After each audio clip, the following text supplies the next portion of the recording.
রোববার সকাল 10টার মধ্যে পুলিশি হামলার বিচার না হলে দেশব্যাপী সকল সরকারি, আধা সরকারি এবং স্বায়ত্তশাসিত প্রতিষ্ঠানে কর্মবিরতির ঘোষণা দিয়েছে বাংলাদেশ আউটসোর্সিং কর্মচারী কল্যাণ পরিষদ।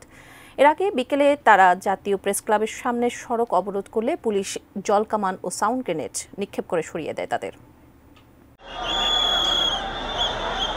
চাকুরি স্থায়ীকরণের দাবিতে বিকেলে জাতীয় প্রেসক্লাবের সামনের সড়কে অবস্থান নেয় বাংলাদেশ আউটসোর্সিং কর্মচারী কল্যাণ পরিষদের সদস্যরা। দুপুর ৩টার পর থেকে তাদের এই অবস্থান কর্মসূচির কারণে সচিবালয় ও আশপাশের এলাকায় তীব্র যানজটের সৃষ্টি হয়। RICL TMX, যুগের পর যুগ স্থাপনা থাকে মজবুত। ঠিকাদার পদ্ধতি বাতিল করে সব কর্মচারীকে স্ব প্রতিষ্ঠানের চাকুরিতে স্থায়ীকরণের দাবি না মানা পর্যন্ত রাজপথ না ছাড়ার ঘোষণা দেন আন্দোলনকারীরা।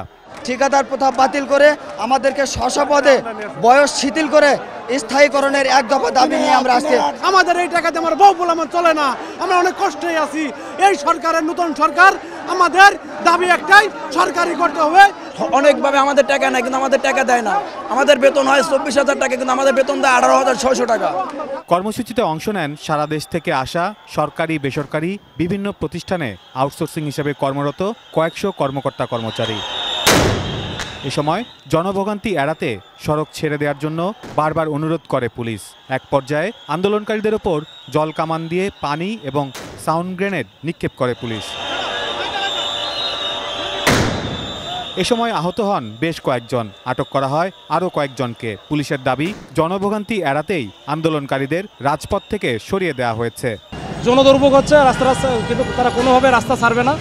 এরপরে আমরা ওয়ার্নিং দিয়েছি, 10 মিনিটের সময় দিয়েছি, এরপরেও রাস্তা ছাড়ে নাই। তখন আমরা বাধ্য হয়ে আমাদের ওয়াটার কারণ যেটা আছে জল কামান বলে, এই জল কামানের পানি আমরা প্রথমে দিয়েছি, দিয়ে আমরা সাউন্ড গ্রেনেড দিয়ে তাদেরকে ডিসপার্স করেছি।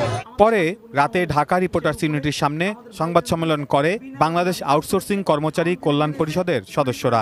চাকুরি স্থায়ীকরণের পাশাপাশি পুলিশি হামলার বিচার এবং আহতদের সুচিকিৎসার দাবিতে দেশব্যাপী অনির্দিষ্টকালের জন্য কর্মবিরতির ঘোষণা দেয় সংগঠনটি। Saiful Jewel, ATN news, Dhaka.